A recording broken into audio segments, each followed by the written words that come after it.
Well, hi again. We're back with the longest running car in our long-term fleet. This is the 2010 Porsche Cayenne that my wife and I bought about 9 years ago with 100,000 less miles than we have right now. 166,000 miles on this Cayenne. It continues to run really, really well. It just had its latest service with an oil change and new spark plugs. It's running very, very well, fires up every time, and runs very wonderfully. None of that is the reason that we're here today. We're here today because of something all of you asked for. Because I've had this forever, and we just replaced it about a year and a half ago with an updated Cayenne for my wife. So what do we do with the prior Cayenne that still runs, that isn't worth much money? And many of you said, you should off-road it. You should make it an off-road Cayenne. And that got me thinking, because my wife used to have a Jeep Wrangler when we first got married, and she loved it. And she's always kind of wanted another Wrangler, but every time we test drive one, she's kind of been spoiled by the Cayenne and realized she doesn't know that she drives something that rough very often. So what about taking this old Cayenne and doing this? I've essentially taken what we liked about this old Cayenne and merged it with what my wife likes and we want from an actual Jeep Wrangler. Great cars, great roads, and all the reasons we love to drive. Road trips, comparisons, test drives, and podcasts. This is Everyday Driver. The upside here is that the Wrangler has terrible road manners. That's not news, that's not a hot take, that's just reality. The Wrangler drifts all over the road when you actually are at freeway speeds. It isn't easy to drive on an actual normal freeway commute or high-speed sweepers. You're always micro-adjusting, sometimes macro-adjusting it to make sure that it goes where you want it to go. This is a Cayenne. Fully independent suspension, was always designed for really good road manners. It's just higher now. Of course, there's more body roll than it had. It actually leans over a little bit more than it did before we did this change, but it still maintains all the manners and all of the normal dynamics that it had as a Cayenne. Things that we loved when we first bought this first Cayenne are still evident here. We're just up on high heels. And let me explain exactly what we've done. I wanted this to be a subtle build. I wanted this to be an inexpensive build. In the grand scheme of off-roading your Cayenne, it is both of those things. These first generation Cayennes were overbuilt for off-road. Porsche, doing their first SUV, was very concerned that they wouldn't do something the buyer would ask for. So they made serious heavy-duty running gear on these first gen Cayennes, only to discover that people were taking them for coffee. The number of people actually taking a Cayenne and using it for off-road was very slim. So from the second generation onward, they're not this robust as sheer off-roaders. However, that means that now that these old Cayennes aren't worth very much and you can buy them kind of cheap, this one's worth $6,000 or $7,000 in its current condition with this amount of mileage. So you can take them, like I've done, not spend a ton of money and turn them into a better off-roader, something with better ground clearance that's ready for anything. This road I'm on today is not a full rock crawling road. We're going to do that with this Cayenne. But first off, I just wanted to introduce the build and what I've done. Keep in mind, the Cayenne is an all-wheel drive architecture. It is constantly driving all four wheels. Generally, it's about 40% up front, 60 in the rear, which is one of the reasons the dynamics are so good. You can go crazy with even higher suspension and brush bars and stuff on the roof and tires hanging off the back. I still wanted this to feel decent and normal on normal roads, but give us the capability when we're hauling bikes or going down to Moab to do whatever we might want to do in this and still drive it home. So the base of this build is, of course, a lift kit. I talked to our friends at Eurowise, and they have many build and lift kits available already for all the generations of the Cayenne, the Touareg, and many others. And this is their simplest kit because I don't have air suspension. So it's got blocks that you put into the suspension components to just straight lift the chassis off the suspension. I still have the normal shocks, the normal sway bars. All of the other suspension components are the same as they were stock. This does have Eurowise upper front adjustable control arms. For the rear, you actually drop the subframe, and that means you've now got to figure out the alignment there, which from the factory has some natural play in it. So you get these centering sleeves that take away the play and make the alignment simpler. And in my attempt to kind of chase a Jeep Rubicon with an old Cayenne, I've gotten closer than I expected. Stock, this Cayenne has about 8.5 inches of ground clearance. Now it has about 11. That is right in line with what the Rubicon has, is about 10.8. I've increased the approach and departure angles. They are 8 degrees better than they were. Now, to give you frame of reference, the front approach angle is almost exactly the same as the Jeep Rubicon.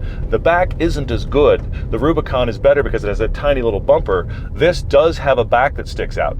So all this is the lift kit blocks, the adjustable front control arms, and then skid plates for the front under the engine and then the transfer case behind it.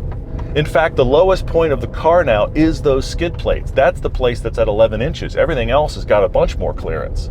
Then I got Penza AT. Those are all-terrain tires from our friends at Vredestein. They actually are all-weather tires with a triple peak snowflake on them. I put them on the original 18-inch stock wheels that I had for my winter tires prior. The tires went up from about 29s to 32s, so I don't have full 33s or 35s on here. You can chase that if you start taking off body panels. But at this point, it still looks kind of stock, but I've gone up to a significantly bigger tire.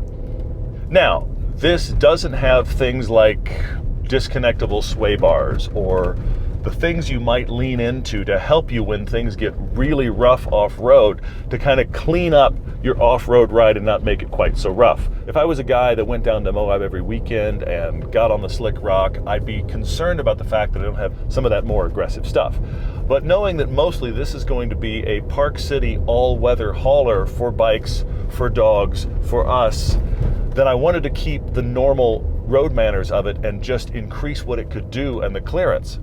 I'm really excited to get this genuinely off-road, like into some Moab rock crawling and probably take it down some fast back roads, because it is interesting to just feel that you're a little raised from where you were before. The biggest place for me is when I step out and suddenly have a lot further to go to get back to the ground. This doesn't have running boards or anything like that. It just feels like a Cayenne with a slightly higher perspective on the world. Back here, it feels a little more willing to just bash around. Let's just go places and do stuff. I'm even less worried about it than I was before.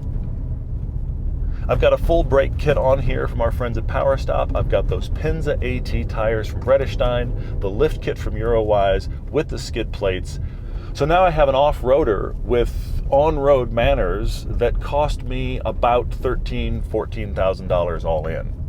Later this year, we'll have a comparison between this and a brand new off-roader from the factory and talk about the pros and cons, which does it better, where do you want to spend your money. But what I'm thrilled about is this has been a reliable vehicle for us. It's required maintenance. The regular maintenance is not something you can ignore here, and I have spent the money when it's needed it to do whatever the vehicle's needed. But at 166,000 miles, it was just ready for this conversion. Everything bolted on as expected, and now with this big tires on it, it's got that little bit of an edge that it didn't have before, and it's made me like it anew.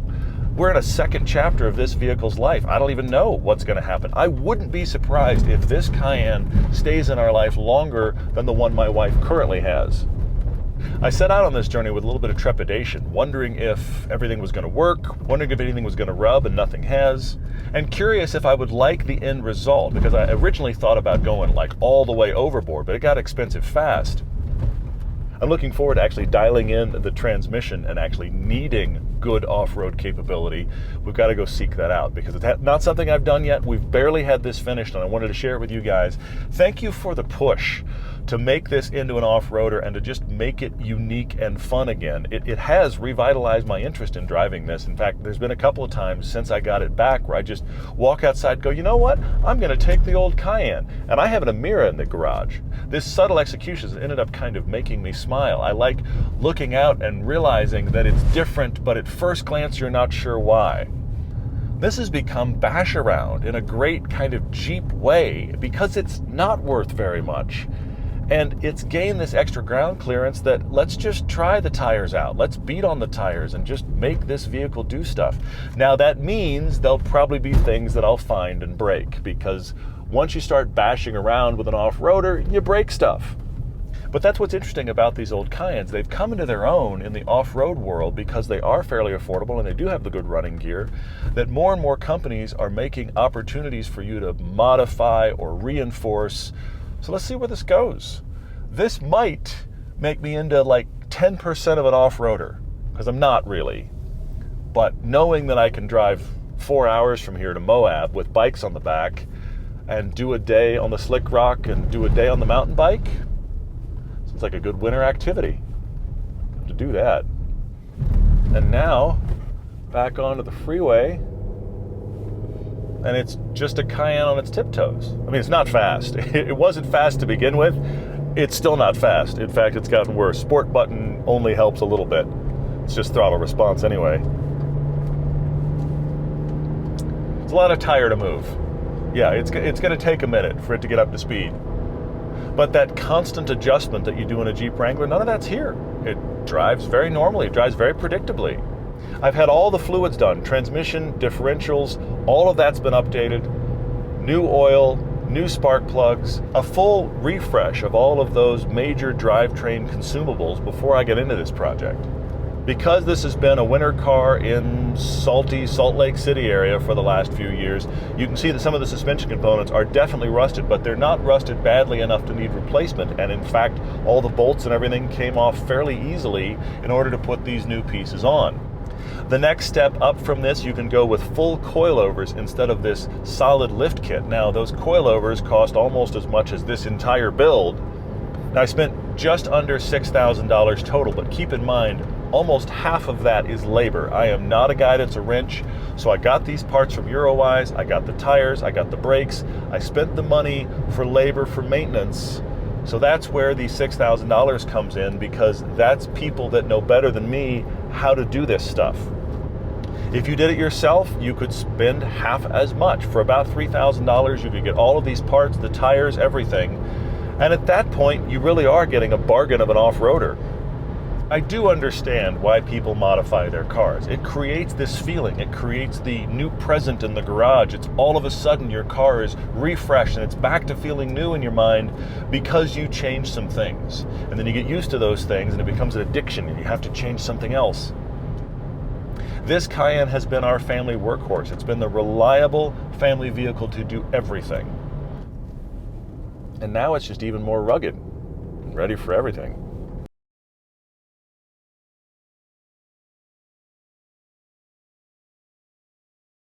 My son is about to have a driver's permit, and he is initially horrified that he's going to have to drive the old Cayenne, which is one of the most spoiled sentences ever, by the way. But now that it's lifted, even he's intrigued. But what I really want for him is something small and manual transmission, but we'll get there.